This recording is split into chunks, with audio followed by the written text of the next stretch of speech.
जी हाँ, आपने सही वीडियो पर क्लिक किया है। आज मैं इस वीडियो में राइस मैन्युफैक्चरिंग बिजनेस लाइसेंस के बारे में आपको बताऊंगा। आप अगर राइस बिजनेस का मैन्युफैक्चरिंग करना चाहते हैं और आप कर रहे हैं तो आपको जो लाइसेंस लगेगा सेंट्रल गवर्नमेंट से, स्टेट गवर्नमेंट से, report and testing and other business license, उसके बारे में, और आपको लाइसेंस कैसे मिलेगा, कितना दिन का वैलिडिटी रहता है, कौन कौन सा डॉक्यूमेंट्स रिक्वायर्ड होता है, आप अगर हमसे करेंगे तो आपको बेनिफिट क्या मिलेगा, इस वीडियो में पूरा डिटेल्स, पूरा जानकारी आपको बताऊंगा। पहले हम जान लेते हैं मैन्युफैक्चरिंग मतलब क्या है। आप अगर राइस का प्रोडक्ट खुद बनाकर या फिर मशीन के माध्यम से बनाकर खुद का ब्रांड लोगो लगाकर आप अगर मार्केट में सेल करते हो या फिर रिटेलर और होलसेलर को सेल करते हो तो ये मैन्युफैक्चरिंग यूनिट में आता है। मैन्युफैक्चरिंग यूनिट को हम दो यूनिट में डिवाइड किए हैं, एक स्मॉल मैन्युफैक्चरिंग यूनिट और एक लार्ज मैन्युफैक्चरिंग यूनिट। आपका जो स्मॉल मैन्युफैक्चरिंग यूनिट है जिसका टर्नओवर 1 लाख से ज़्यादा और 1 करोड़ से कम है वो स्मॉल मैन्युफैक्चरिंग यूनिट में आएंगे, और लार्ज मैन्युफैक्चरिंग यूनिट जो है जिसका टर्नओवर 1 करोड़ से अनलिमिटेड या फिर एबव है वो लार्ज मैन्युफैक्चरिंग यूनिट में आएंगे। अब मैं आपको बताऊंगा स्मॉल मैन्युफैक्चरिंग यूनिट के बारे में। स्मॉल मैन्युफैक्चरिंग यूनिट में जो सेंट्रल गवर्नमेंट का लाइसेंस लगता है उसके बारे में। नंबर 1 पर आता है एमएसएमई उद्यम रजिस्ट्रेशन। एमएसएमई उद्यम रजिस्ट्रेशन एक सेंट्रल गवर्नमेंट इशू हुआ सर्टिफिकेट है। आप अगर आपका राइस बिजनेस का मैन्युफैक्चरिंग के नाम का बैंक अकाउंट या फिर बैंक से लोन लेना चाहते हैं तो आपको एमएसएमई उद्यम रजिस्ट्रेशन सर्टिफिकेट लगता है। आप अगर जो भी है टेंडर वगैरह के लिए ये एमएसएमई यूज होता है। एमएसएमई उद्यम रजिस्ट्रेशन का जो वैलिडिटी है लाइफ टाइम रहता है, इस पर कोई भी रिन्यूअल करना नहीं पड़ता है। अब आते हैं आईएसओ सर्टिफिकेट के बारे में। आईएसओ सर्टिफिकेट आपका 2 टाइप का होता है, एक आपका आईएएफ आईएसओ और एक आपका non IAF ISO. IAF ISO जो होता है आपका जो प्रोडक्ट है राइस का प्रोडक्ट वो आपका अगर इंडिया से बाहर जा रहा है तो आपको आईएएफ आईएसओ लेना पड़ेगा। अगर आपका जो राइस का प्रोडक्ट आप अगर इंडिया के अंदर सिर्फ सेल कर रहे हैं तो आपको नॉन आईएएफ आईएसओ लेना पड़ता है। आईएसओ आपका मेनली कस्टमर को आप अच्छा सर्विस दे रहे हैं बोलकर आईएसओ लगता है, और आईएसओ आपका ब्रांड वैल्यू को भी बढ़ाता है। अगर आपका राइस का पैकेजिंग में आपका आईएसओ मार्क रहेगा तो कस्टमर आपको जो परचेस करेगा इजी से परचेस करेगा और कस्टमर सेटिस्फाई होगा। आपका जो आईएसओ का जो वैलिडिटी है आईएएफ और नॉन आईएएफ का वो 3 साल का रहता है। 3 साल के बाद ये रिन्यूअल करना पड़ता है। अब आते हैं ट्रेनिंग सर्टिफिकेट के बारे में। ट्रेनिंग सर्टिफिकेट आपका जो होता है स्किल डेवलपमेंट ऑफ इंडिया का गवर्नमेंट का ट्रेनिंग सेंटर से मिलता है। आप जो राइस का मैन्युफैक्चरिंग कर रहे हैं आपको प्रॉपर नॉलेज है बोलकर ये ट्रेनिंग सर्टिफिकेट मिलता है।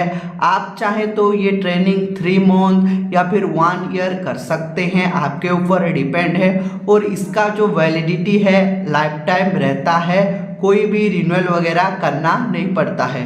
अब आते हैं जीएसटी सर्टिफिकेट के बारे में। जीएसटी यानी कि गुड सर्विस टैक्स। आप जो रिटेलर होलसेलर या फिर जोन सा को आप बेच रहे हैं उसको लीगल बिल देने के लिए जीएसटी सर्टिफिकेट लगता है। आपके पास अगर जीएसटी सर्टिफिकेट होगा तो जो भी कस्टमर आपसे परचेस करेगा उसको आप लीगल बिल दे सकते हैं, और जैसे कि आप ऑनलाइन में भी आपका जो बिजनेस है या फिर राइस का मैन्युफैक्चरिंग पैकेजिंग है आप ऑनलाइन में भी सेल कर सकते हैं।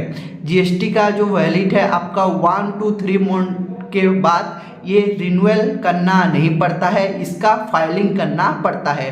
1 ईयर 2-3 ईयर के अंदर आप कितना इन कस्टमर को सेल किए हैं उस हिसाब से ये आपका फाइलिंग होता है। अब आते हैं जीएमपी सर्टिफिकेट के बारे में। जीएमपी सर्टिफिकेट एक जीएमपी का होता है। जीएमपी यानी कि गुड मैन्युफैक्चरिंग प्रैक्टिसेस। आप जो मैन्युफैक्चरिंग कर रहे हैं वो अच्छा है, गुड क्वालिटी का है बोलकर जीएमपी सर्टिफिकेट लगता है। आपका अगर जो भी पैकेजिंग पर जीएमपी का टैग रहेगा तो कस्टमर इजीली आपसे परचेस करेगा, क्योंकि आप गुड मैन्युफैक्चरिंग प्रैक्टिसेस का सर्टिफिकेट लिए हैं बोलकर सोचेगा। और ये जीएमपी का जो वैलिडिटी है 3 साल रहता है, 3 साल के बाद रिन्यूअल करना पड़ता है। अब आते हैं जेडीडी सर्टिफिकेट के बारे में। जेडीडी सर्टिफिकेट आपका एक सेंट्रल गवर्नमेंट इशू हुआ सर्टिफिकेट है। आप अगर बैंक अकाउंट, लोन, इंश्योरेंस के लिए ये जेडीडी सर्टिफिकेट लगता है। ये आपका मेनली मैन्युफैक्चरिंग में यूज होता है और इसका जो वैलिडिटी है लाइफ टाइम रहता है, इसमें कोई भी रिन्यूअल करना नहीं पड़ता है। अब आते हैं फूड लाइसेंस के बारे में। फूड लाइसेंस यानी कि FSSAI food safety and standard authority of India से आपको ये प्रोवाइड होता है। आप जितना भी खाने का प्रोडक्ट जैसे राइस, स्वीट, जो भी आप मैन्युफैक्चरिंग या फिर पैकेजिंग करके बेच रहे हैं तो आपको ये फूड लाइसेंस लगता है। अगर आपके पास फूड लाइसेंस होगा तो आप लीगली काम कर सकते हैं और आपका जो पैकेजिंग रहेगा, पैकेजिंग में फूड लाइसेंस का नंबर, लोगो रखेंगे तो ज़्यादा कस्टमर परचेस करेंगे और आपका जो भी बिजनेस है ग्रोथ करेगा। फूड लाइसेंस का जो वैलिडिटी है मिनिमम 1 ईयर और मैक्सिमम 5 ईयर का अप्लाई होता है। जितना ईयर का भी आप करो उसका ईयर एक्सपायरी होने के बाद ये रिन्यू करना पड़ता है। अब आते हैं स्टेट गवर्नमेंट लाइसेंस के बारे में। नंबर 1 पर आता है ट्रेड लाइसेंस। आपका जो राइस का मैन्युफैक्चरिंग बिजनेस करते हैं या फिर आप राइस का फैक्ट्री लगाए हैं तो जो म्यूनसिपाल्टी NSC एरिया पर आप कर रहे हैं, सिटी एरिया पर, तो आपको ट्रेड लाइसेंस लेना पड़ेगा। ये ट्रेड लाइसेंस जो होता है स्टेट गवर्नमेंट परमिशन सर्टिफिकेट होता है। बिना ट्रेड लाइसेंस के आप आपका स्टेट में कौन सा भी बिजनेस या मैन्युफैक्चरिंग नहीं कर सकते हैं। ट्रेड लाइसेंस का जो वैलिडिटी है आपका स्टेट वाइज वैलिडिटी रहता है। अब आते हैं ग्राम पंचायत NOC के बारे में। आपका जो राइस का बिजनेस या फिर राइस का फैक्ट्री आप अगर ग्रामीण इलाका पर ओपन किए हैं या फिर ग्राम पंचायत पर ओपन किए हैं तो आपको ग्राम पंचायत NOC यानी कि नो ऑब्जेक्शन सर्टिफिकेट लेना पड़ता है। वहाँ पर ग्राम पंचायत आपको लिख कर देगा कि आप अच्छा काम कर रहे हैं, मेरा सहमति है, आप यहाँ पर आपका बिजनेस कर सकते हैं बोलकर, और इसका भी सील और सिग्नेचर रहेगा। और ये ग्राम पंचायत का जो NOC है इसका वैलिडिटी 1 ईयर का रहता है। अब आते हैं आपका लेबर लाइसेंस के बारे में। लेबर लाइसेंस आपको लेबर डिपार्टमेंट ऑफिस से मिलता है। आप जो राइस का मैन्युफैक्चरिंग करते हैं या फिर राइस का फैक्ट्री ओपन किए हैं वहाँ पर जितना एम्प्लॉय काम कर रहे हैं उनके लिए ये लेबर लाइसेंस होता है। लेबर लाइसेंस भी आपका स्टेट गवर्नमेंट के हिसाब से वैलिडिटी रहता है। अब आते हैं पुलिस NOC के बारे में। पुलिस NOC यानी कि पुलिस का नो ऑब्जेक्शन सर्टिफिकेट। आप जहां पर आपका बिजनेस कर रहे हैं वो लीगली तरीके से कर रहे हैं, कोई भी इलीगल वर्क नहीं कर रहे हैं बोलकर आपको पुलिस स्टेशन से एक पुलिस NOC मिलता है। और इसका जो वैलिडिटी है इसका भी आपका स्टेट हिसाब से और पुलिस स्टेशन हिसाब से वैलिडिटी रहता है। अब आते हैं अदर्स, जो आप मैं बोला था आपको रिपोर्ट एंड टेस्टिंग के बारे में। पहले आता है वाटर टेस्टिंग रिपोर्ट। आपका जो मैन्युफैक्चरिंग करते हैं राइस का उसमें जो वाटर, जो पानी यूज करते हैं वो अच्छा पानी है बोलकर आपको वाटर टेस्टिंग रिपोर्ट लेना पड़ेगा। और ये वाटर टेस्टिंग रिपोर्ट का जो वैलिडिटी है 6 मंथ का वैलिडिटी रहता है। अब आते हैं नॉइज टेस्टिंग रिपोर्ट के बारे में। आपका जो फैक्ट्री पर जो शोर शराबा होता है मशीन वगैरह का, इसके लिए ये नॉइज टेस्टिंग रिपोर्ट लगता है। वो जो शोर शराबा निकलता है, आपका आसपास में जो भी बिजनेस या फिर फैमिली रहते हैं उनका कोई भी इशू नहीं हो रहा है, इससे कोई हार्मफुल नहीं हो रहा है बोलकर आपको ये नॉइज टेस्टिंग रिपोर्ट लगता है। और इसका जो वैलिडिटी है 6 मंथ का रहता है। 6 मंथ के बाद ये आपको रिन्यू करना पड़ता है। अब आते हैं मेडिकल फिटनेस सर्टिफिकेट के बारे में। मेडिकल फिटनेस यानी कि आपका जो राइस का मैन्युफैक्चरिंग कर रहे हैं उसमें जो लेबर स्टाफ आप भी काम करते हैं, इसके लिए आपको एक मेडिकल फिटनेस मिलता है, मेडिकल ऑफिस से मिलता है। पूरी तरह आपका जो लेबर है पूरी तरह स्वस्थ हैं, ये काम करने लायक हैं बोलकर medical report, medical fitness medical officer से इशू होता है। इसका जो वैलिडिटी है 6 मंथ का वैलिडिटी रहता है। अब आते हैं प्रोडक्ट टेस्टिंग रिपोर्ट के बारे में। प्रोडक्ट टेस्टिंग, आप जो राइस का मैन्युफैक्चरिंग करते हैं उसमें कौन कौन सा प्रोडक्ट देते हैं, जैसे वाटर, आपका जो भी प्रोडक्ट यूज करते हैं वहाँ का एक टेस्टिंग होता है।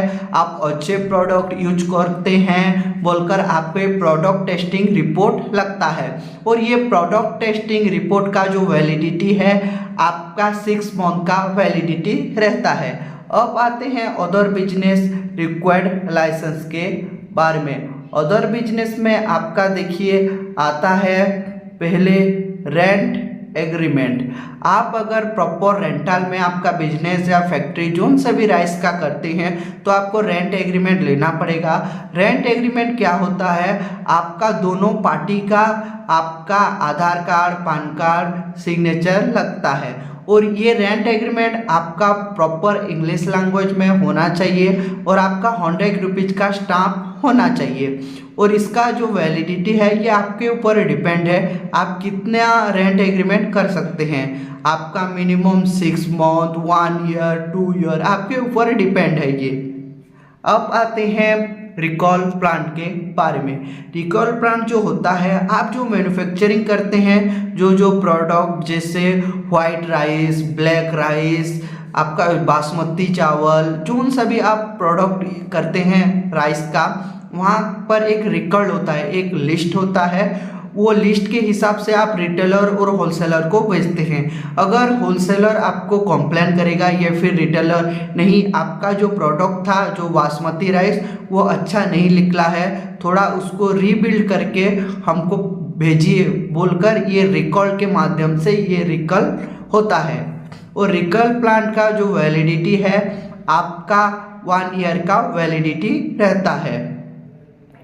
अब आते हैं नाइबरहुड एनओसी के बारे में। नाइबरहुड यानी कि आपका जो बिजनेस कर रहे हैं राइस का मैन्युफैक्चरिंग, वहाँ का जो आसपास पड़ोसी हैं वो आपको सहमति देंगे कि आप अच्छा बिजनेस कर सकते हैं और यहाँ कोई भी आपको परेशान नहीं करेगा, हमारा सपोर्ट है बोलकर ये नाइबरहुड एनओसी होता है। वहाँ पर आपका आस पड़ोस का 5 से 6 सिग्नेचर रहेगा, वो आपको सहमति देंगे कि आप इजी से बिजनेस कर सकते हैं, हमारा कोई भी आपत्ति नहीं है बोलकर। अब आते हैं सेल्फ अटेस्टेड डिक्लेरेशन के बारे में। सेल्फ अटेस्टेड डिक्लेरेशन जो होता है, आप प्रॉपर आपका बिजनेस का नाम, आपका नाम, जो भी ओनर है, लेबर है, इतना लेबर है, ये काम कर रहे हैं बोलकर आपका सेल्फ अटेस्टेड डिक्लेरेशन फॉर्म होता है और वहाँ पर आपका सील, सिग्नेचर सब कुछ रहता है। इसका जो वैलिडिटी है आपका 1 ईयर का रहता है। अब आते हैं इंश्योरेंस के बारे में। इंश्योरेंस, आप जो फैक्ट्री या फिर बिजनेस किए हैं राइस का, उसका अगर इंश्योरेंस आप करेंगे तो आपका राइस मिल या फिर राइस का मैन्युफैक्चरिंग बिजनेस जल गया या फिर कोई नुकसान हो गया तो आप गवर्नमेंट से कोई भी हेल्प पा सकते हैं। इसके लिए आपको इंश्योरेंस लेना पड़ता है। ये इंश्योरेंस आपका टर्नओवर के हिसाब से और स्टेट का रूल रेगुलेशन के हिसाब से वैलिडिटी रहता है। अब आते हैं इक्विपमेंट लिस्ट के बारे में। आप जो मैन्युफैक्चरिंग में यूज करते हैं, जो राइस मैन्युफैक्चरिंग में इक्विपमेंट, जो कि पैकेजिंग का मशीन, वाटर का मशीन, वहाँ का एक लिस्ट होता है। नहीं आप ये यूज करते हैं बोलकर इक्विपमेंट लिस्ट होता है। और इक्विपमेंट लिस्ट का जो वैलिड है 1 ईयर का रहता है। ये इक्विपमेंट लिस्ट मेनली आपका इंश्योरेंस के लिए, बैंक से लोन लेने के लिए यूज होता है। अब हम जानेंगे लार्ज मैन्युफैक्चरिंग यूनिट के बारे में, जिसका टर्नओवर 1 करोड़ से अनलिमिटेड है। वो लार्ज राइस मैन्युफैक्चरिंग यूनिट में आएंगे।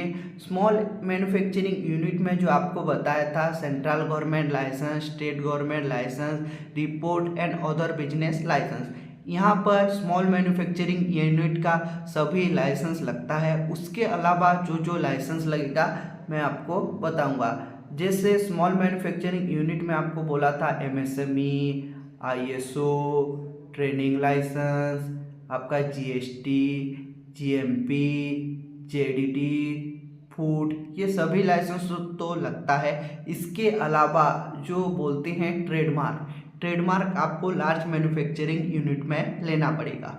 ट्रेडमार्क जो होता है, आप जो राइस बिजनेस मैन्युफैक्चरिंग करते हैं उसका नाम, लोगो कोई भी कॉपी नहीं कर पाएगा बोलकर आपको ट्रेडमार्क लगता है। ट्रेडमार्क जो होता है, पहले आपको TM मिलेगा। TM मिलने के बाद आपका जो नाम है, आपका ये क्लैरिफिकेशन या फिर पेंडिंग पर रहेगा। अगर पेंडिंग पर रहते टाइम कोई भी आपका नाम का कंप्लेन नहीं करेगा 6 मंथ के अंदर, तो आपको R मिल जाएगा। R मिलने के बाद आपका जो ट्रेडमार्क का वैलिड है 10 ईयर का होता है। 10 ईयर के बाद ये रिन्यूअल करना पड़ता है। ये ट्रेडमार्क का जो शॉर्ट फॉर्म है, आपका नाम कोई भी कॉपी नहीं कर पाएगा इन फ्यूचर। इसके लिए आपको ट्रेडमार्क लेना पड़ता है। अब आते हैं लोगों के बारे में। लोगो भी आपका हम प्रोवाइड करते हैं, जैसे 3D लोगो, 2D लोगो, वो सब कुछ हम प्रोवाइड करते हैं। पहले से कोई लोगो आपका नहीं लिया होगा बोलकर आप जो बोलेंगे उस हिसाब से आपका राइस का लोगो हम बनाकर देते हैं। इसका जो वैलिडिटी है, इसका तो लाइफ टाइम रहता है। अब आते हैं स्टेट गवर्नमेंट लाइसेंस के बारे में। मैं तो आपको बताया था स्मॉल मैन्युफैक्चरिंग यूनिट में जो स्टेट गवर्नमेंट के लिए लगता है, यहाँ पर भी वो लगता है। जैसे आपका ट्रेड लाइसेंस, ग्राम पंचायत NOC, लेबर लाइसेंस, आपका पुलिस NOC। अब आते हैं आपका फैक्ट्री लाइसेंस के बारे में। आप अगर राइस का बिजनेस कर रहे हैं, मैन्युफैक्चरिंग कर रहे हैं, छोटा से लेकर आपका सपोज मान लीजिए ग्रोथ कर लिया और आपका बड़ा एक फैक्ट्री खोलने का इच्छा आ गया और आप खोलना चाहते हैं, तो आपको ये फैक्ट्री लाइसेंस लेना पड़ेगा। फैक्ट्री लाइसेंस आपको स्टेट गवर्नमेंट से मिलता है और ये आपका स्टेट गवर्नमेंट रूल के हिसाब से वैलिड रहता है। अब आते हैं पोल्यूशन सर्टिफिकेट के बारे में। आप जहाँ पर मैन्युफैक्चरिंग करते हैं वहाँ से जो धुआं जो भी निकलता है उसके लिए ये पोल्यूशन सर्टिफिकेट यूज होता है। आपका जो धुआं निकलता है वो हार्मफुल नहीं है। ये मेनली आपके जो नियरेस्ट या फिर आसपास जो भी बिजनेसमैन कर रहे हैं या फिर जो फैमिली रह रहे हैं, इसके लिए ये पोल्यूशन हार्मफुल नहीं है बोलकर आपको ये पोल्यूशन सर्टिफिकेट या पोल्यूशन NOC होता है। ये आपका स्टेट गवर्नमेंट के रूल रेगुलेशन के हिसाब से वैलिड रहता है। अब आते हैं फायर NOC के बारे में। फायर NOC आपका मेनली बिजनेस जो भी कर रहे हैं मैन्युफैक्चरिंग, तो वो होना चाहिए। जो भी लेबर स्टाफ काम करते हैं वो प्रॉपर तरीके से फायर सेफ्टी हैं बोलकर आपको फायर NOC लेना पड़ता है। जो भी काम कर रहे हैं या फिर फैक्ट्री में जो भी चीज़ आप मैन्युफैक्चरिंग कर रहे हैं, इसके लिए जो फायर का सेफ्टी होना जरूरी है, इसके लिए आपको फायर एनओसी लेना पड़ता है। ये भी आपका स्टेट गवर्नमेंट रूल रेगुलेशन हिसाब से वैलिडिटी रहता है। अब आते हैं आपका टेस्टिंग एंड रिपोर्ट के बारे में। आपको मैं बताया था स्मॉल मैन्युफैक्चरिंग यूनिट में आपका water testing report, noise report, आपका प्रोडक्ट टेस्टिंग रिपोर्ट के बारे में और आपका मेडिकल फिटनेस के बारे में। अब आते हैं एयर टेस्टिंग रिपोर्ट के बारे में। आप जहां फैक्ट्री किए हैं या फिर बिजनेस कर रहे हैं, वहां से जो धुआं निकलता है और एयर में मिलता है, इसके लिए आपको जो एयर टेस्टिंग रिपोर्ट लेना पड़ता है। वो धुआं कोई भी हार्मफुल धुआं नहीं है। ये अगर हमारा जो नेचर है, नेचर में अगर एयर से जो भी जॉइंट होगा या फिर एयर से मिक्स होगा तो कोई भी प्रॉब्लम नहीं होगा बोलकर ये एयर टेस्टिंग रिपोर्ट लेना पड़ता है और इसका वैलिडिटी 6 मंथ का रहता है। अब आते हैं सीए प्रोजेक्ट रिपोर्ट के बारे में। सीए प्रोजेक्ट रिपोर्ट जो होता है, एक सीए मतलब चार्टर्ड अकाउंटेंट आपको लिख कर देगा कि आप ये प्रोडक्ट यूज करते हैं, ये मशीन यूज करते हैं बोलकर एक सीए फॉर्म होता है और इसका वैलिडिटी 1 ईयर का रहता है। अगर आपके पास सीए रिपोर्ट है तो आप इंश्योरेंस, आपका लोन वगैरह के लिए ये मेनली यूज होता है। अब आते हैं अदर बिजनेस लाइसेंस के बारे में। आपको तो मैं बताया था स्मॉल मैन्युफैक्चरिंग यूनिट के बारे में, जैसे रेंटल एग्रीमेंट, आपका recall plan, neighbourhood NOC, self attested, आपका तो इंश्योरेंस के बारे में। अब मैं बताऊंगा इक्विपमेंट लिस्ट। आप जो मैन्युफैक्चरिंग प्लान लगाए हैं या फिर फैक्ट्री लगाए हैं, उसमें जो इक्विपमेंट लगता है, इसके लिए इक्विपमेंट लिस्ट लेना पड़ता है। आप जो इक्विपमेंट, जैसे आपका पैकेजिंग का मशीन या फिर जो भी इक्विपमेंट लिए हैं, उसका एक लिस्ट होता है, वहाँ पर सेल सिग्नेचर सब कुछ रहता है। ये इक्विपमेंट लिस्ट आपका 1 ईयर का वैलिड रहता है। अगर इक्विपमेंट लिस्ट आपके पास है तो आपका इंश्योरेंस टाइम जो भी आपका नुकसान हो गया था, अगर इक्विपमेंट लिस्ट है तो आप बेनिफिट गवर्नमेंट से पा सकते हैं और आपका इंश्योरेंस का क्लेम कर सकते हैं। अब आते हैं ब्लूप्रिंट और लेआउट प्लान के बारे में। ये आपका मेनली ब्लूप्रिंट जो बोलते हैं, नक्शा बोलते हैं। आपका जो मैन्युफैक्चरिंग यूनिट है या फिर फैक्ट्री यूनिट है, एक नक्शा होता है। यहाँ पर हमारा लेबर काम करते हैं, यहाँ पर वाटर का मशीन है, यहाँ पर आपका पैकेजिंग का मशीन है, यहाँ पर जो भी किचन वगैरह जो भी आपका करते हैं पैकेजिंग, स्टिकरिंग, वहाँ का एक लेआउट प्लान होता है। लेआउट प्लान में आपका पूरी फैक्ट्री का या फिर पूरी बिजनेस का नक्शा होता है। वो होगा तो ही आप बिजनेस अच्छा ग्रोथ कर पाएंगे और आप खुद भी परचेस देखेंगे यहाँ पर ये है बोलकर सोच पाएंगे। ये जो ब्लूप्रिंट जो लेआउट प्लान होता है वो आपका 1 ईयर का वैलिड रहता है। ये भी आपका मेनली इंश्योरेंस वगैरह, लोन वगैरह के लिए लगता है। कोई भी अगर ऑफिसर आपके वहाँ पर वेरिफिकेशन करने आएगा तो पहले आपका ब्लूप्रिंट आपको मांगेगा, लेआउट प्लान मांगेगा, तो आप इजीली उनको दिखा सकते हैं और कस्टमर या फिर जो भी ऑफिसर है वो सेटिस्फाई हो जाएगा। अब आते हैं ये सभी लाइसेंस अगर आप हमसे करेंगे तो आपको कौन कौन सा बेनिफिट मिलेगा, अभी मैं आपको बताऊंगा। जो आपका नंबर 1 आपका बेनिफिट है, सभी जितना भी देखिए हमारा इंडिया में जो भी आपको लाइसेंस प्रोवाइड करता है वो पहले से आपसे पैसा लेता है, लेकिन हमारे यहाँ पर ऐसा नहीं है। फास्ट वर्क देन पेमेंट, हम आपसे 1 रुपया भी नहीं लेंगे, आपका पहले काम करेंगे उसके बाद पेमेंट लेंगे। 1 by 1 लाइसेंस आपका अप्लाई होगा और 1 by 1 आपको लाइसेंस मिलने के बाद 1 by 1 पेमेंट करना पड़ेगा। नंबर 2 पर आता है आपका 100% अप्रूवल योर लाइसेंस। आपका 100% आपका लाइसेंस को हम अप्रूवल करके देंगे। नंबर 3 है हम प्रॉपर एक गवर्नमेंट ऑथराइज कंपनी है, गवर्नमेंट से हमको लाइसेंस बनाने के लिए सर्टिफिकेट मिलेगा। इसके लिए हम आपको सर्टिफिकेट दे पाएंगे क्योंकि हम प्रॉपर एक गवर्नमेंट का ऑथराइज कंपनी है। नंबर 4 फूड सेफ्टी मित्र। हम प्रॉपर गवर्नमेंट का एक फूड सेफ्टी मित्र हैं। जो भी आपका फूड लाइसेंस करेंगे, हमारा यूज़र आईडी पासवर्ड देंगे तो आपको जल्द ही सर्टिफिकेट मिल जाएगा।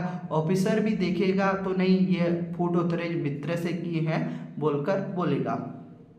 नंबर 5 जो होता है, आपको कोई भी गवर्नमेंट का ऑफिस जाना नहीं पड़ेगा। आप घर बैठे ही लाइसेंस पा सकते हैं, क्योंकि हम प्रॉपर गवर्नमेंट ऑथराइज कंपनी हैं। इसके लिए आपका लाइसेंस का अप्रूवल करके हम देंगे। नंबर 6, आपका जो भी आप हमको पर्सनल डाटा देंगे, जैसे Aadhaar card, PAN card, rent agreement, वो आपको मिसयूज नहीं होगा। अगर आप देखिए सीएससी सेंटर में करते हैं या फिर जहाँ पर भी करते हैं तो आपका आधार कार्ड, पान कार्ड वहाँ पर मिसयूज हो जाता है। क्योंकि हम गवर्नमेंट ऑथराइज कंपनी हैं तो आपका जो भी आधार कार्ड, पान कार्ड रहेगा वो आपका मिसयूज नहीं होगा। नंबर 7, आपका जो लाइसेंस होगा वो लाइसेंस को हम बाय पोस्टल भी भेज देंगे, आपका प्रॉपर पोस्टल के कोरियर के माध्यम से। लेकिन कोरियर का और जो एक्स्ट्रा फीस लगेगा वो आपको देना पड़ता है। अब आते हैं ये सभी लाइसेंस के लिए जो रिक्वायर्ड डॉक्यूमेंट्स है, डॉक्यूमेंट्स के बारे में।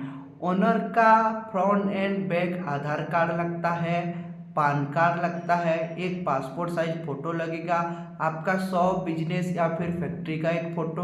अगर आपका प्रॉपर्टी खुद का प्रॉपर्टी पर आप बिजनेस या फैक्ट्री खोले हैं तो आपको इलेक्ट्रिसिटी बिल नहीं तो प्रॉपर्टी टैक्स बिल लगेगा। अगर आप रेंट पर लिए हैं तो रेंटल एग्रीमेंट लगता है। लेकिन रेंटल एग्रीमेंट आपका प्रॉपर 100 रुपीज़ का स्टाम्प पेपर होना चाहिए और इंग्लिश लैंग्वेज में होना चाहिए। ये रेंट एग्रीमेंट हम भी कराते हैं। इसके लिए जो रिक्वायर्ड डॉक्यूमेंट्स है, आपका दोनों पार्टी का आधार कार्ड, पान कार्ड और सिग्नेचर लगता है। ये सभी लाइसेंस आपको मिनिमम 7 से लेकर 15 दिन के अंदर रिसीव हो जाता है। इसके लिए आपको कौन सा भी गवर्नमेंट का ऑफिस जाना नहीं पड़ेगा। ये सर्टिफिकेट आपको जैसे ही हो जाएगा, आप जो अप्लाई टाइम पर जीमेल आईडी दिए थे वो जीमेल आईडी पर आपका सर्टिफिकेट चला जाएगा। नहीं तो आपका सर्टिफिकेट हम डाउनलोड करके पीडीएफ में आपका व्हाट्सएप पर भी ओरिजिनल कॉपी सेंड कर देंगे और कोरियर के माध्यम पर भी आपका सर्टिफिकेट भेज देंगे। लेकिन कोरियर का एक्स्ट्रा फीस चार्ज लगेगा। अगर आपको भी राइस मैन्युफैक्चरिंग बिजनेस का लाइसेंस करना है या फिर आप जानकारी भी चाहते हैं तो स्क्रीन पर दिए नंबर पर कांटेक्ट कर सकते हैं और हमारे जो एक्सपर्ट टीम है उनके साथ बात कर सकते हैं। ऐसे ही बिजनेस लाइसेंस रिगार्डिंग वीडियो देखना चाहते हैं तो हमारा यूट्यूब चैनल को लाइक कीजिए, सब्सक्राइब कीजिए। ऐसे ही बिजनेस लाइसेंस रिगार्डिंग वीडियो और मैन्युफैक्चरिंग का वीडियो आपका यूट्यूब पर जल्द ही पहुंचाएंगे। Thank you.